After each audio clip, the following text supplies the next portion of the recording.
That nagging feeling, is that your intuition? Sometimes we say it's our gut feeling, or is it your anxiety? What is the difference? Why trauma interferes with your intuition, and what exercise I could share with you today for you to begin to trust yourself again. I'm Rowan Digia Samuels. I'm a licensed psychotherapist here in California, specifically in Solano County. Anxiety is having an overactive imagination, and it tries to foresee the future in a very catastrophic way. It is fear-based. Something bad is going to happen. So it is based on a limiting belief rather than an expansion of possibilities.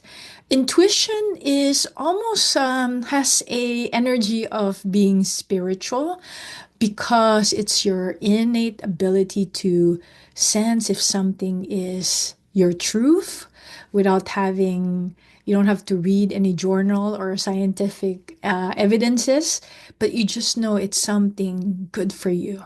It is also, intuition is something natural, almost intrinsic. Now, let me talk about trauma, how it relates to intuition. Trauma is going through something that overwhelms your nervous system. You might have experienced trauma as a child, but even as a young adult, you felt helpless, during that event.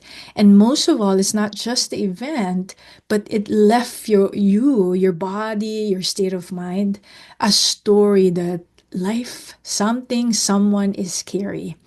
Part of the role of the brain is to ensure that you are protected. And it's like a computer in which it makes sure that nothing like that ever happens to you again. So let's just say, maybe I've given this example before. You were walking and you do this all the time, but the 100th time that you walked in your neighborhood, a dog chased you and bit you. Now, what's going to happen unless you process this and heal your mind and your body is that you might notice that maybe you think you've forgotten this whole event, but then you may be at a party, garden party, and then you notice a bush shaking and something just scared you, your body, because your body remembered those stories, even though cognitively you want to forget them. So that is how trauma interferes with intuition, because when you have trauma, our even the eyes become very narrow. There is fury that long time ago when men were hunters. In their eyes, I think it's because it's the cone and the rods, and I might get that mixed up, but you will see the point that the eyes of the early humans, the cavemen, who were hunting, is much more narrow because they're constantly hunting and they need that skill to make sure that if there's a tiger, they're just zero in and super focused. Compared to women who were gatherers during that time, they could actually look around. So there's something in their eyes, according to scientists, that was, I think it's the cone that's more expansive, because by practice, that is what they've been doing over and over again. So they can look around. They're not trying to gather animals. They're just trying to get, oh, okay, there's a down here, there's a berry, and on the other side, there's more fruit. So it's like what works back then is that you're looking around. So even that affects the eye and the formation and thereby the brain. So in trauma, when you're traumatized, you're almost like fixated on something, even psychologically. And you are so afraid something of that similar thing that is traumatic to you would happen again. This is why it influences intuition, because intuition is very expansive, almost adventurous spirit. And when you're traumatized, it is the opposite. So this is the difference, the stark difference. Now, people who are practicing and you're so afraid, you might say, oh, I don't want to do that. Whatever new you're trying to attempt, let's say public speaking, my gut is telling me, I have a stomach ache. This is not for me.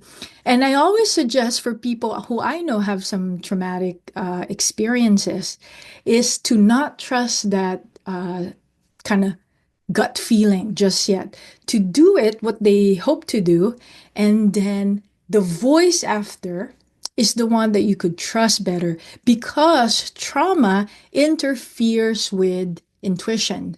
So do what you're afraid to do first, rather than you're listening to the voice that, oh no, this is probably not for me, because we do have a tendency to self-sabotage because we have a hypothesis. Oh, if this happens, I will. You're predicting. That's what the brain does. If I show my voice, I will be shamed. And guess what? Sometimes we create unconsciously situations that may happen, even though that's the last thing in our minds, that's not something we want to happen at all. But indeed, trauma interferes with your intuition. Here's a simple practice and just a beginning of getting to trust yourself again.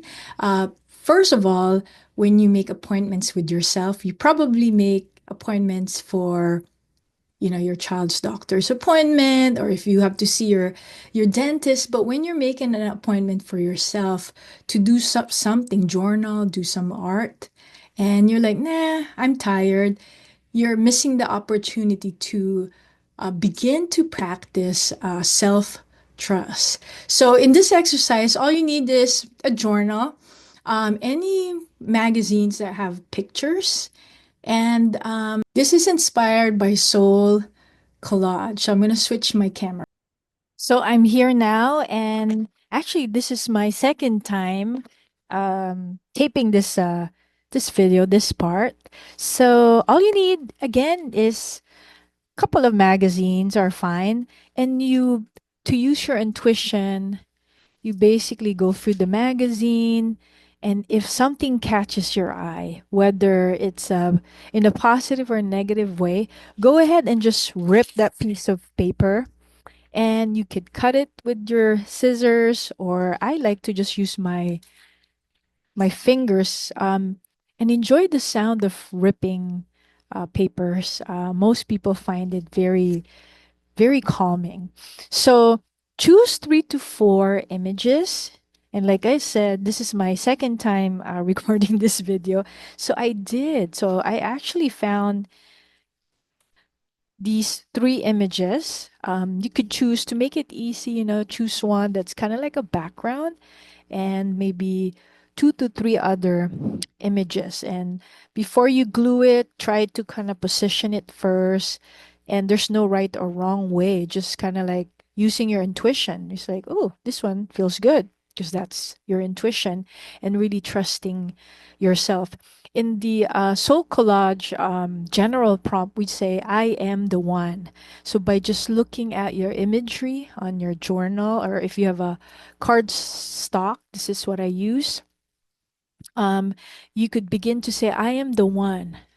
So I am the one who's always looking put together, but inside I feel like a mess, for instance, right? There's no right or wrong way.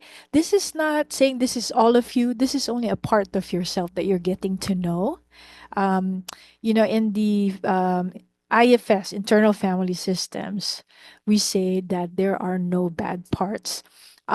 Here's a soul collage example that I have done in the past. I think I've used 3 images here. And what you would find actually when you do this, try experimenting, doing that practice like couple of times a week for a few weeks, and see what comes up for you. It's a practice of trusting your intuition, getting to know it. And I'm going to say thank you for listening. And if you need to book a consult, telehealth, or if you are in the Solano County area, you could find the link to book in the show notes. Take good care, and thank you for listening. Bye.